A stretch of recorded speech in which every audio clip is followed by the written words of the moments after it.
उनको बताना चाहता हूं कि भगवान गौतम बुद्ध का धम्म ये समते का मार्ग है, भाईचारा का है, करुणे का मार्ग है। ये किसी से नफरत नहीं करते, तो भाईचारा करते हैं, एक दूसरे के बीच में करुणा करते हैं। यह संदेश पूरे समाज में जाना जरूरी है, क्योंकि समाज का आज चित्र है इस देश का और विषमतावादी लोगों से भरा हुआ, एक दूसरे समाज को नफरत से देखने वाले लोग। इन लोगों को बताना पड़ेगा भाई समता मार्ग है हमारा।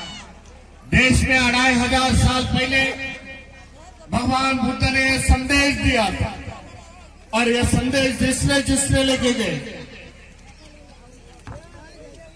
जो दुनिया के देश से संदेश लेके गए, अपने अपने देशों में, जो आज दुनिया में देखा जाएगा तो 20 देश ऐसे हैं जहां बौद्ध धम्म उनका राष्ट्रीय धम्म है। आज देखे जाए तो आज प्रगति के मार्ग में आगे निकल गए। चाइना का उदाहरण है,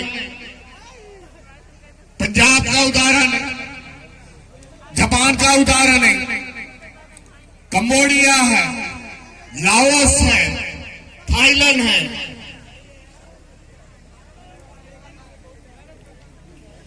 यह हमारे से कई गुना आगे निकल चले। आगे जाने की बात कौन सी है? तो उन्होंने भगवान गौतम बुद्ध का धम्म अपनाया। भगवान बुद्ध के धम्म पर वो चलते हैं, इसके लिए उनके देश में अमन और शांति है, इसके लिए वो आगे निकल गए। हमें भी वही संदेश इस देश में देना पड़ेगा। भाई ये देश का इतिहास है, इतिहास हमने जान के लेना पड़ेगा कि भारत का असली इतिहास क्या है, सचमुच इतिहास 2000 साल का क्या है, वो हमें जानना पड़ेगा और लोगों को बताना पड़ेगा।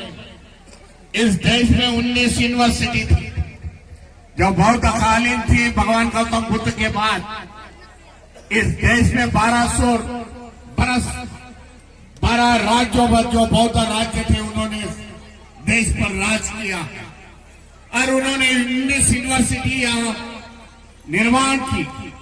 दुनिया भर के लोग यहाँ पढ़ने के लिए आते थे, बौद्ध भिक्षु। ये इनको बताना पड़ेगा समाज का इस देश का सुवर्ण युग है और बौद्धकालीन सुवर्ण युग है। ये इन लोग को बताना पड़ेगा, मैं समझता हूं। फिर हम लोग इस दौर पर कैसे आ गए? बुद्ध का धम्म यहां से लुप्त होने के बाद बौद्ध धम्म के भंते जी यहां से निकल गए। कई भंते जी की कत्ल हो गई, मार डाले गए, और बाद में चातुर्वर्ण के बाद देश की हालत आज ऐसे बन गई। पाखंडवाद और अंधश्रद्धा में पूरा देश डूबा हुआ है। जो देश पाखंडवाद और अंधश्रद्धा में रहता है वो कभी तरक्की नहीं कर सकता। और भगवान पर भरोसा रखते हैं, भगवान आएगा नहीं, हमारी तरक्की करेंगे। लेकिन बाबा साहब ने जो हमें दिया है